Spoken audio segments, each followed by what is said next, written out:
Kita senasib bunda, ayah pun rasa yang sama. Ya, kalau sama-sama yakin, gue sangat yakin kalau sahamnya bakal naik lebih kencang dibandingkan kalian berdeposito di BNI. Buat kalian tim penyisih tapi perih, kita ngobrol bareng aja lah kuy.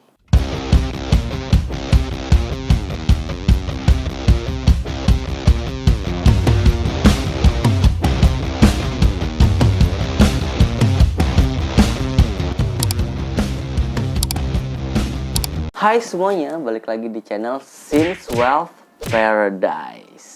Oke, buat kalian yang sebelum-sebelumnya udah nonton video di channel ini, kalian pasti tahu kalau ujung-ujungnya channel ini bakal ngomongin yang namanya investasi.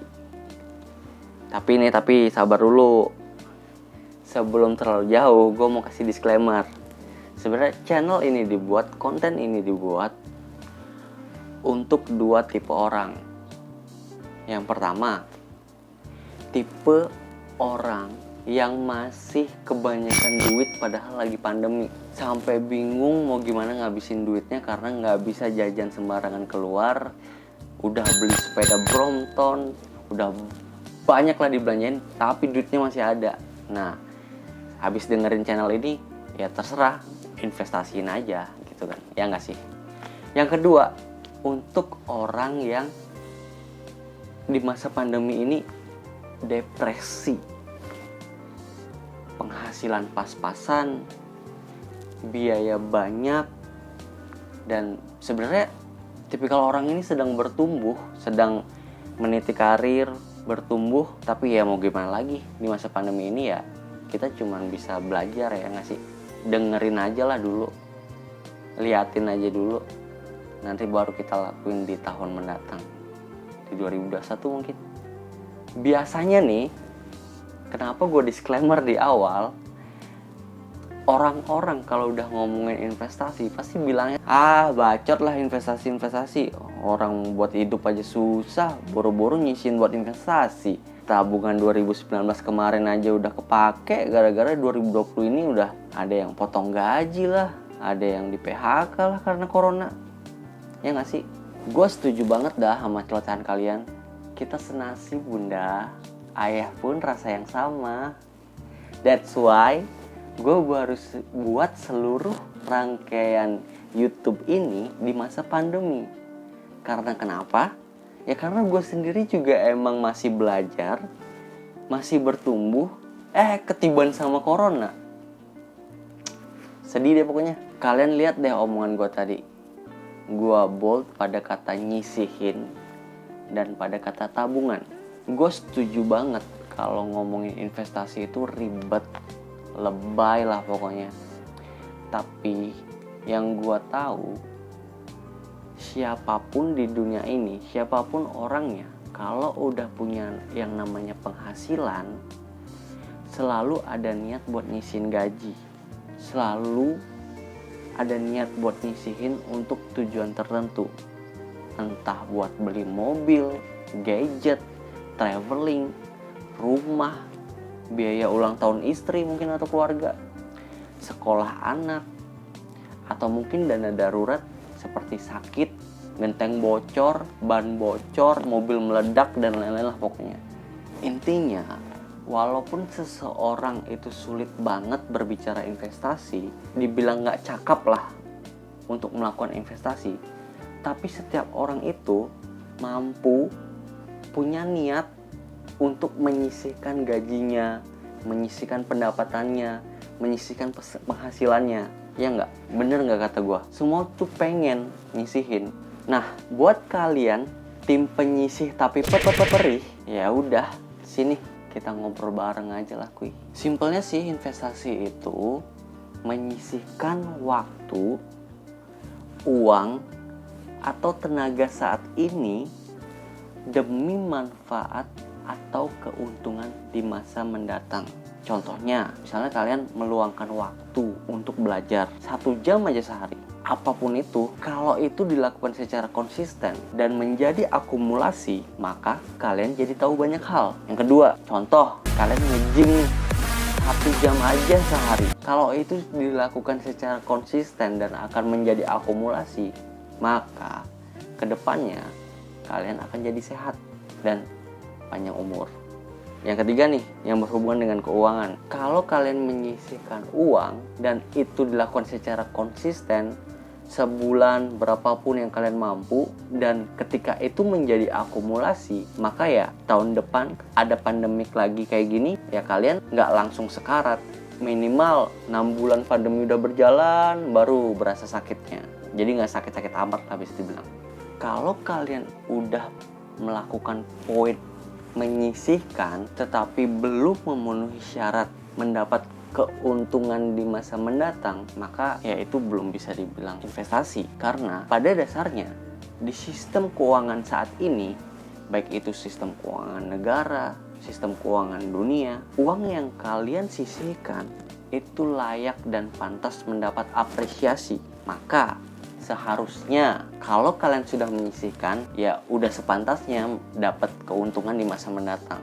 Kenapa gue bilang kalau uang yang kalian sisihkan itu layak mendapat apresiasi? Ya karena begitu sistemnya. Karena itulah muncul konsep nilai uang saat ini lebih tinggi nilainya dibandingkan nilai uang di masa mendatang. Itu juga termasuk konsep time value of money. Kita coba imajinasi ya. Skenario pertama, kalau kalian nyisihin uang 1 juta aja dengan cara paling basic, paling easy lah nih ya, nabung di bank aja 1 juta. Kalau sekarang tuh bunga tabungan itu 1% setahun. Ya berarti tahun depan uang kalian akan menjadi 1.010.000. Itu skenario pertama. Tahun ini 1 juta, ditabungin aja, disisihkan tapi ditabungkan, itu menjadi 1.010.000 di tahun depan. Skenario kedua sekarang, kalian sama nyisihin 1 juta juga, tapi dalam bentuk cash. Nggak diapa-apain, nggak ditabungin, nggak diapain, dalam bentuk cash aja nih. Ya maka ya tahun depan ya tetap akan jadi 1 juta, nggak akan berubah. Sedangkan yang tadi udah jadi 1.010.000. Bedanya adalah skenario 1 dan skenario 2 sebenarnya sama-sama menyisihkan, tapi skenario 1 yang mendapat manfaat atau keuntungan di masa depan, di masa mendatang. Sedangkan skenario 2 tidak mendapat manfaat atau keuntungan di masa depan.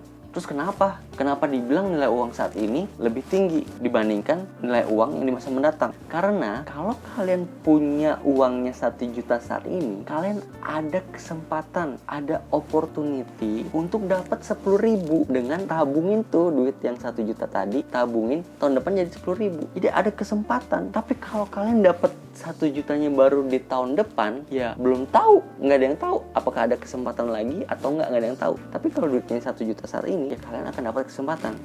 Paham kan kenapa ketika kalian udah nyisihin, itu wajib hukumnya untuk diapresiasi. Ya dari segi tabungan aja, kalian udah dapat manfaat atau apresiasi sebesar 1% setahun, maksimal 1% setahun. Apalagi instrumen investasi lainnya, ya nggak sih? Sekarang kita lanjut nih, ngomongin yang namanya instrumen investasi. Instrumen itu apa sih? Alat. Tadi investasi adalah aktivitasnya, instrumen itu alatnya. Tentunya semua orang itu bisa punya tujuan yang sama, goals yang sama, tapi biasanya pakai alatnya beda-beda nih, pakai instrumennya beda-beda. Biasanya orang memilih suatu instrumen, orang memilih suatu alat itu berdasarkan pola pikir mereka, pengaruh lingkungan juga, standar sosial yang berbeda. Jadi apapun itu nggak bisa sama masing-masing orang. Umumnya instrumen investasi itu ada beberapa. Yang umum aja nih itu ada deposito, misalnya bisa dibilang obligasi. Ini kemarin di video sebelumnya kita udah bahas yang masalah obligasi pemerintah. Detailnya di sana. Yang selanjutnya itu adalah emas. Biasanya nih ibu-ibu nih seneng banget investasi di emas. Properti. Nah, kalau properti biasanya bapak-bapak nih. Saham. Selanjutnya ada forex, foreign exchange, dolar, investasi di dolar kalau misalnya orang nggak tahu. Jadi ada, menurut gua ada 6 instrumen investasi secara umum. Kita bahas nih ya, yang basic aja lah di video kali ini. Yang pertama, deposito. Kalian mungkin udah familiar lah sama deposito ini paling basic lah standarnya. Kalau yang belum tahu ya, itu ya simpanan di bank tapi dengan jangka waktu tertentu. Makanya bisa namanya simpanan berjangka. Biasanya dia ada setoran minimumnya berapa, itu masing-masing bank punya kebijakan masing-masing. Dan setoran kita itu biasanya sesuai dengan bunga yang ada. Misalnya kalau 1 juta akan dapat segini, 100 juta akan dapat segini, 1 miliar akan dapat segini. Biasanya semakin gede yang kita setorkan itu bunganya akan semakin gede juga. Nah, ada yang namanya jangka waktu, ada yang sebulan, 3 bulan, 6 bulan, ada yang setahun. Ya otomatis dapat bunga dong. Dan ini termasuk resiko yang rendah karena ya udah kita ngasih ke bank kasih bunga ke kita dan kita cairkan kalau jangka waktunya udah habis gitu. Cara ngitungnya, misalnya setoran kita 1 juta nih, bunga per tahun 6,2%. Pajaknya kalau deposito biasanya itu 20%. Berarti bunganya nggak 6,2. Bersihnya itu adalah bunga 6,2% dikurangi pajak 20%. Jadi bunganya sebenarnya adalah 4,96%. Berarti kalau kita depositokan 1 juta dalam waktu setahun, maka duitnya akan menjadi 1.049.600. Nah, kalian bisa lihat nih di chartnya dari 2008 kan ada ya bisa dibilang krisis ekonomi lah di 2008, subprime mortgage di Amerika dan berdampak di Indonesia juga. Nah, pada saat itu suku bunga deposito langsung menjadi 10,43%. Nah, kalau kondisi udah membaik dari 28 turun terus, dan akhirnya walaupun sempat naik di 2014, tapi di 2020 itu hanya rata-rata 6,2%. Karena memang suku bunga kita sekarang pada era rendah. Jadi ya bisa dibilang bahwa walaupun 2020 ini dibilang resesi, tapi suku bunganya itu masih dalam kondisi terjangkau lah, masih rendah lah suku bunga. Otomatis ya deposito ya nggak gede-gede amat, dapatnya segitu. Yang kedua adalah obligasi. Nah, detailnya udah ada nih di video sebelumnya yang kita bahas masalah ORI 17 ya, obligasi retail punya pemerintah. Nah, bagi yang belum tahu, obligasi itu ya surat utang. Siapapun kalau misalnya dia berhutang dalam bentuk obligasi, ya dia akan menerbitkan surat utang namanya. Ya kita beli, otomatis ya ada pembelian minimum juga gitu, nggak mungkin di charge juga. Terus ada jangka waktu juga, ngutangnya berapa lama gitu. Terus dapat yang namanya kupon. Kupon itu kalau di sini di obligasi kupon, kalau di deposito tadi yang namanya bunga, sama aja sebenarnya. Kalau obligasi itu ada pergerakan harga, ada naik dan turunnya. Beda dengan deposito ya, pokoknya 1 juta sampai jatuh tempo ya 1 juta gitu. Kalau obligasi naik turun, ada naik turun. Nah, jadi ada resiko pasar di sana. Nah, di sini termasuk kategori resiko sedang. Perhitungan kuponnya kurang lebih sama dengan deposito. Kalau kita bilang kupon yieldnya 7,01%, tapi pajak di obligasi itu hanya 15%. Ya bersih kuponnya lah itu 5,61%. Jadi saldo saat ini 1 juta, kalau tahun depan akan menjadi 1.056.080. Dan kita lihat secara historikal, ini kita pakai obligasi negara Indonesia ya, dengan jangka waktu 10 tahun benchmarknya kita pakai. Kita banyak sih ada obligasi, cuman kita pakai satu contoh ini. Jadi 2008 tuh yieldnya itu bisa sampai 11,9%, hampir 12%. Dan seiring berjalannya waktu, kondisi ekonomi kita membaik. Nah, sekarang hanya 7%. Masih tinggi sih, kita sempat rendah di 2012 5,17 dan sekarang di 7% masih terbilang tinggi. Cuman better than 2008 gitulah misal. Dan selanjutnya nih untuk emas nih, logam mulia nggak perlu gua jelasin lah detail ya, semua orang tahu yang namanya emas. Ibu-ibu biasanya getol banget kalau udah ngomongin emas. Pembelian minimum tentu ada ya, terakhir gua cek itu ada yang 0,5 gram. Terus pergerakan harga naik turun. Nah, di sini nggak dapat bunga, nggak dapat kupon, dia pure. Kalau kalian beli, untungnya adalah ketika kalian jual lebih tinggi. Nah, ini dapat capital gain namanya. Pure hanya itu dari investasi emas. Itu nggak ada yang namanya dapat bunga, kupon, dividen, nggak ada di sini. Udah. Jadi dia termasuk kategori resiko sedang karena diperdagangkan juga, harganya pun naik turun sebenarnya. Makanya gue bingung ya kalau misalnya orang bilang udah investasi di emas aja, emas bakal naik kok, bakal naik terus. Ya, secara jangka panjang. Faktanya adalah emas sempat tertinggi secara tahunan itu 44% naik, sempat 46% naik, pernah juga turun 28% minus, pernah juga minus 9%. Dan sekarang emas itu lagi di posisi naik daun lah, itu sampai terakhir itu tumbuh 39,7%. Jadi ya yang namanya barang diperdagangkan apapun itu pasti akan mengalami naik dan turun. Nggak bisa dibilang oh emas konsisten kok bakal naik terus, nggak bisa dibilang kayak gitu.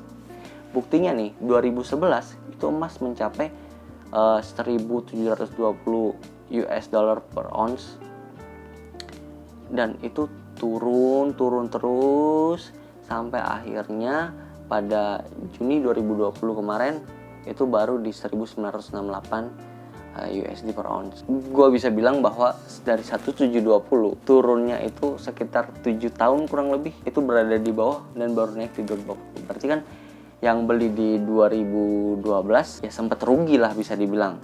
Nah selanjutnya ini ada investasi yang namanya properti. Ya properti gue juga nggak perlu jelasin. Ya, kadang rumah, kadang tanah, kadang kos-kosan. Gitu. Ya pembeliannya tentu dalam nilai besar ya. Nggak bisa 100.000, 200.000, nggak bisa sejuta juga. Terus ada pergerakan harga naik turun juga sama, yang namanya yang diperdagangkan itu naik turun, cuman karena dia nggak kelihatan harganya, nggak terpampang di mata gitu. Gue aja nyari harga properti itu susah banget nyarinya, nggak terpampang di mata, jadi orang nggak lihat. Paling kalau misalnya nih orang punya rumah atau punya properti mau ditawarin, terus ditawar lebih rendah daripada harga belinya dia, paling dia oh ya udah nggak usah dulu dijual, tunggu aja. Sama berarti sebenarnya pada saat periode mau dijual itu harganya lagi di bawah gitu. Nah ini termasuk investasi yang resiko sedang, tidak liquid biasanya. Nah agak susah jualnya. Ada pendapatan rutin sama kayak dividen, sama kayak kupon, sama kayak bunga. Kalau properti itu berupa hotel misalnya, kos-kosan misalnya, sewa apartemen misalnya. Sebenarnya sih kalau dilihat-lihat itu harga properti itu nggak naik-naik amat. Biasanya dia bergantung pada lokasi strategis atau enggak kayak gitu. Dan ini properti indeks dari data dari Bank Indonesia. Setelah kita hitung sekali naik cuma di 2013 itu 13,51%, 13,51% year on year lah, setahun lah. Sisanya tuh rata-rata tuh berada di level 4,45%, karena memang yang kita tahu bahwa pasar properti di Indonesia itu juga udah pada titik jenuh gitu loh, sehingga ya stimulus apapun yang dikasih oleh pemerintah nggak akan bisa bikin harga properti naik kencang lagi, karena emang udah di atas lah harganya bisa dibilang. Oke, selanjutnya adalah saham. Ya saham itu bisa dibilang adalah surat berharga yang menandakan kalau kita memiliki atau ikut berpartisipasi berinvestasi pada suatu perusahaan. Jadi dengan kita punya saham suatu perusahaan, berarti kita memiliki perusahaan tersebut.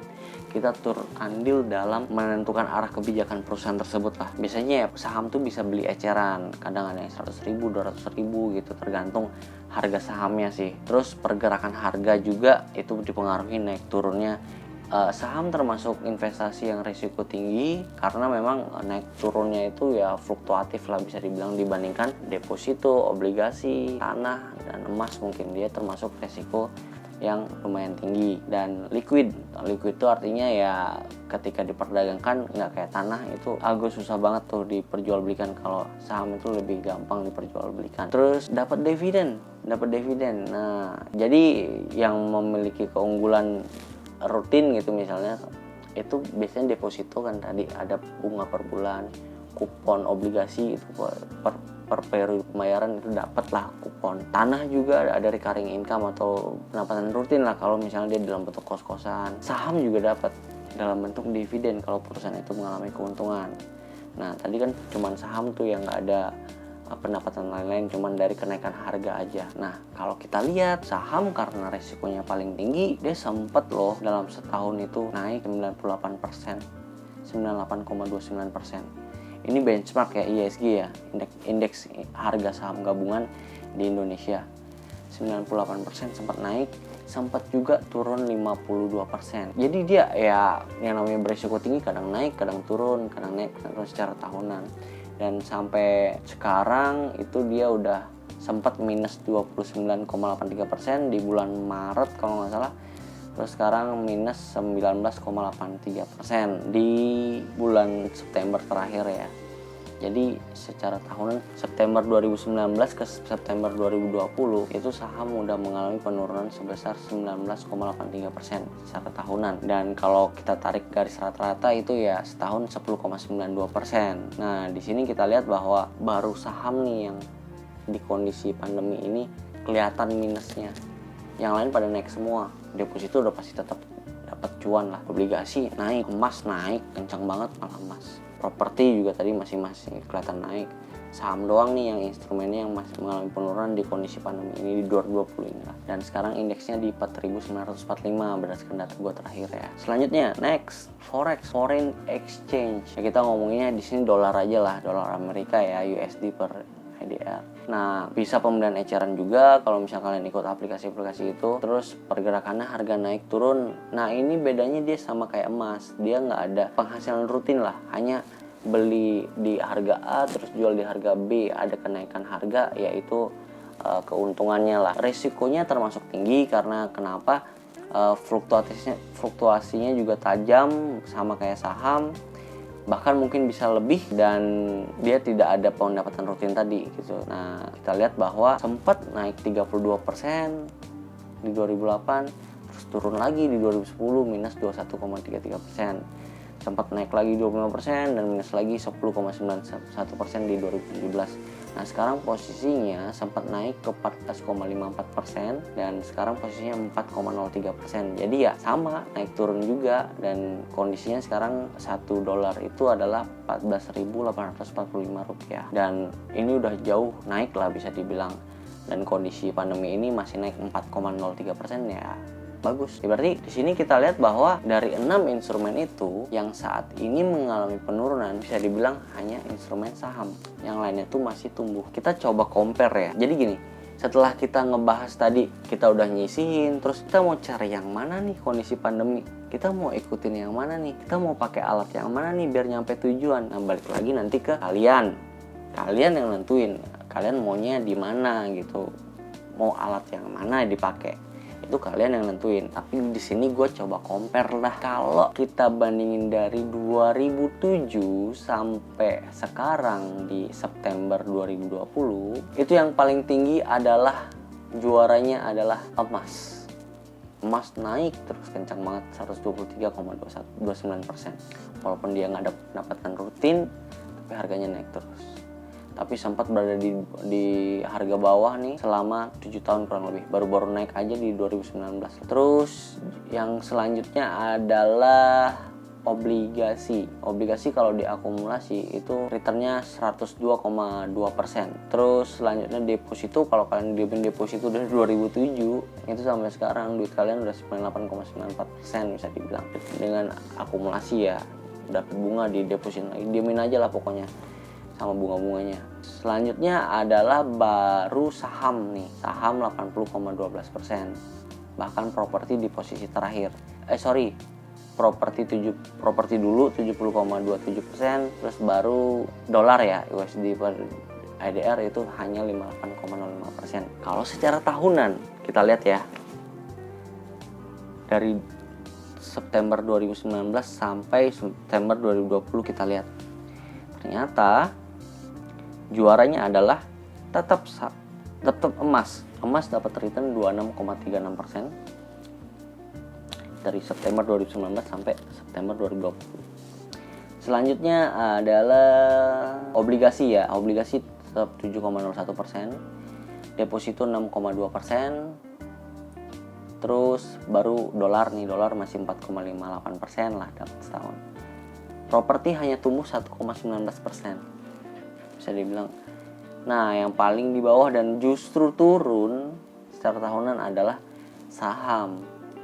Itu minus 19,83%. Nah, di sini kalian bisa petain dah kalian mau alat yang mana nih. Gue sih nggak pernah ribet ya dalam menentukan investasi. Gue cukup memetakan kira-kira apakah gue itu akan mengambil instrumen investasi yang udah naik tetap gue beli, atau cari opportunity di instrumen investasi yang udah di paling bawah. Bisa turun lagi, bisa naik, bisa. Semua itu ada kemungkinan. Instrumen yang udah naik paling tinggi, emas misalnya, bisa turun, sangat bisa naik, bisa juga. Jadi sebenarnya kita nggak pernah tahu ke depan itu siapa sih yang bakal menguntungkan kita, siapa yang akan memberi manfaat bagi untuk kita lah, siapa yang memberikan manfaat. Tapi kita bisa lihat dari indikasinya, apakah kita akan berangkat dari bawah sehingga kalau jatuh nggak sakit-sakit amat, contohnya saham dari bawah, atau kita mau ambil yang atas, yang mana nggak tahu bakal naik atau turun, dan kalau turun itu udah paling sakit, kalian yang nentuin. Kalau kalian misalnya orangnya tipikal emas banget gitu, emas mania banget, ya di kondisi tinggi sekarang pun kalian pasti bakal kejar. Buktinya kemarin di salah satu mall tuh ada boothnya Antam, itu gue lihat itu harga emasnya udah sold out semua. Jadi kayak sempet ada pemikiran, kok lagi tinggi-tingginya malah banyak yang beli ya. Ya itu pilihan orang. Ada juga orang yang ya udahlah, masa pandemi kayak gini udah deposito aja, nggak apa-apa deh 6%. Ada juga yang udah obligasi pemerintah, kita saatnya ngutangin pemerintah karena pemerintah butuh duit per pandemi bla bla bla bla bla. Ada juga ada yang wah rupiah nih Indonesia nggak bener nih, udah kita ke dolar aja, bebas gitu. Tapi ada yang ngapain investasi yang tinggi-tinggi, ini yang udah pasti turun dan saham itu udah lagi di bawah, udah cicil aja buat beli, nanti pasti naik. Ada juga yang mikir kayak gitu, tergantung kalian mikirnya yang mana nih. Tapi gue simpelnya gini, kalian tutup mata aja, tutup mata kalian, gue akan kasih checklist untuk kalian jawab, dan bingung atau enggaknya itu berdasarkan checklist ini, kuesioner ini. Pertama, pertanyaannya simpel, kalian menyisihkan uang untuk berapa lama? Kurang dari 1 tahun, 1-3 tahun, 3-5 tahun, atau 5 tahun ke atas.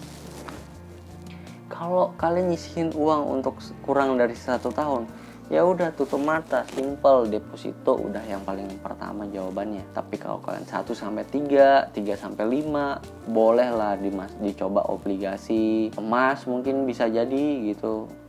Terus yang 5 tahun ke atas itu bisa saham, bisa properti, nggak apa-apa gitu. Kalian kebutuhannya yang mana dulu, itulah yang kalian checklist gitu. Yang paling panjang dan beresiko ya emas. Properti bisa dibilang panjang karena memang untuk jangka panjang dan likuiditasnya kan tidak terlalu tidak terlalu liquid lah bisa dibilang. Pertanyaan kedua, apa pendapat kalian mengenai Indonesia 5 tahun mendatang? Yakin masih ada nggak? Atau udah bubar? Kalau yakin masih ada, pilihannya deposito, obligasi, dolar nggak mungkin karena ya Indonesia masih ada, nanti rupiah akan terapresiasi, dolar akan turun. Ya emas masih lah boleh gitu, ada penurunan ya udah gitu. Terus properti dan saham, jadi yang dikecualikan adalah dolar. Kalau misalnya Indonesia masih ada 5 tahun mendatang. Kalau bubar, ya udah jawabannya dolar. Kalian ngeliat nggak bahwa Indonesia akan bubar? Orang Brompton aja habis kejual, pemerintah ngutang 18 triliun masuk, itu yang beli rakyat Indonesia semua. Ya kalian lihatlah kemampuan dan daya beli masyarakat Indonesia. Bagaimana ekonomi Indonesia 5 tahun mendatang? Tumbuh apa krisis? Kalau tumbuh tadi 5 poin tadi, 5 instrumen tadi, kecuali dolar ya. Kalau krisis, ya udah satu-satunya jawaban dolar dan deposito bisa jadi, karena deposito biasanya bunganya udah naik gila-gilaan. Kalau lagi krisis. Emas juga itu bakal tambah naik karena dia ya dibilang deposito, emas dan dolar itu safe haven lah, misalnya orang pasti ngincar itu pada saat krisis biasanya. Selanjutnya, instrumen mana yang memiliki potensial manfaat keuntungan di masa mendatang? Yang berpotensi bikin kalian untung tuh yang mana? Deposito udah pasti ya karena akan dapat segitu, tapi ya udah 6% aja. Obligasi juga udah pasti. Kalau misalnya Indonesia masih tumbuh ya, orang ngutang pasti bisa bayar, pemerintah ngutang masih bisa bayar. Properti udah pasti, saham udah pasti, dan emas nanti kalau misalnya Indonesia baik-baik aja itu biasanya bakal mengalami penurunan karena orang lebih memilih pasti di obligasi, deposito dan saham gitu. Misalnya kita coba berandai-andai ya, kalau seandainya memang benar kalian yakin kalau Indonesia ke depan itu masih ada, dua pilihan. Kalau yang dananya nggak dipakai selama 5 tahun, masuk di depositonya BNI gitu lah misalnya, dibandingkan dapat deposito di BNI itu hanya 6% per tahun. Kalau kalian yakin Indonesia masih ada, BNI 46 masih ada misalnya 5 tahun mendatang, sama-sama aja kalau antara kalian deposito ke dia dan beli sahamnya, toh sama-sama hidup perusahaan. Ya, kalau sama-sama yakin, gue sangat yakin kalau sahamnya bakal naik lebih kencang dibandingkan kalian berdeposito di BNI. Jadi kita sama-sama berinvestasi pada suatu perusahaan, yang satunya deposito, yang satunya kita beli sahamnya. Kita lihat 5 tahun ke depan lagi mana yang lebih cuan, mana yang menguntungkan. Kenapa gue bilang lebih kencang yang saham? Karena ya kondisi sekarang dia lagi di bawah, saham tuh lagi pada di bawah. Nah kalau kalian memang punya dana mengendap, memang pengen nyisihin, memang nggak ada kebutuhan buat ambil dalam jangka waktu dekat, ya udah sisihin aja di sahamnya BNI, sahamnya BCA, sahamnya Bank Mandiri, sahamnya BRI. Kalau menurut gue sih, kalau misalnya kalian bener-bener takut gitu, ambil aja saham-saham yang BUMN, karena ya negara masih ada 5 tahun ke depan. Misalnya menurut kalian pemerintahan masih ada, otomatis BUMN masih ada, ya kita megang sahamnya, ya menurut gue nggak ada masalah. Ya jangan beli saham-saham yang aneh, jangan beli sahamnya yang terliner, yang gorengan lah bisa, jangan. Jadi ya beli yang kira-kira 5 tahun depan masih hidup lah itu. Jadi kalian sendiri yang bisa nentuin, kalian sendiri yang bisa jawab kalian cocoknya di mana. Satu himbauan gue adalah jangan sampai duit yang kalian sisihin itu nggak mendapat manfaat apa di masa mendatang. Jangan sampai duit yang kalian sisihin justru masuk investasi bodong yang nggak ada di 6 instrumen investasi umum ini. Jangan sampai kalian nyisihin dalam bentuk cash sehingga nggak dapat manfaat, nggak dapat keuntungan, nggak dapat tumbuh gitu. Carilah yang instrumen yang kira-kira kalian nyisihin sama-sama menang gitu, tahun depannya itu masih jalan. Cari instrumen yang seperti itu. Kalian yang tentuin, karena resiko kalian yang akan alamin. Jadi video ini hanya untuk bahan pertimbangan, misalnya yang eksekusi kalian. Oke, belajar aja dulu, dengerin aja dulu, kita belajar bareng aja dulu. Nanti pada saat eksekusinya, cerdaslah dalam berinvestasi. Sekian dari Since Wealth Paradise. Bye semuanya, sampai jumpa di video selanjutnya ya.